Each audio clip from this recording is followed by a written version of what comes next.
समय बहुत महान होता है।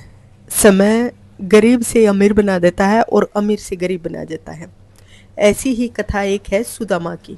एक समय की बात है, गरीब ब्राह्मण सुदामा भगवान श्री कृष्ण के बचपन के मित्र थे। दोनों एक साथ गुरुकुल में शिक्षा ली, लेकिन श्री कृष्ण भगवान द्वारका के राजा बने।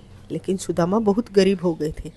उनके घर में कई दिनों तक खाने को दाने भी नहीं होते थे। एक दिन सुदामा की पत्नी ने कहा कि आप अपने मित्र कृष्ण से मिलिए, वे अवश्य ही आपकी मदद करेंगे। सुदामा संकोच में थे कि वे मदद मांगना नहीं चाहते थे, लेकिन पत्नी ने पड़ोस से थोड़ा चिड़वा उधार लिया और एक छोटे से कपड़े में बांध दिया।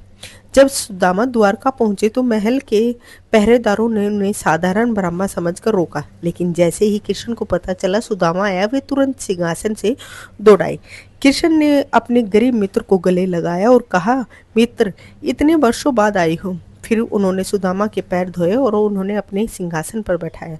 सुदामा बहुत शर्मिंदा थे, चिड़वे की पोटली छिपा रहे थे, लेकिन कृष्ण ने मुस्कुराकर वो पोटली को ले लिया। उन्होंने बड़े प्रेम से चिड़वा खाया और बोले, मित्र, इससे स्वादिष्ट भोजन मैंने कभी नहीं खाया है। सुदामा बिना कुछ मांगे ही घर लौट गए, लेकिन जब वे अपने गांव पहुंचे तो चौंक गए। उनकी टूटी हुई झोपड़ी महल में बदल गई थी।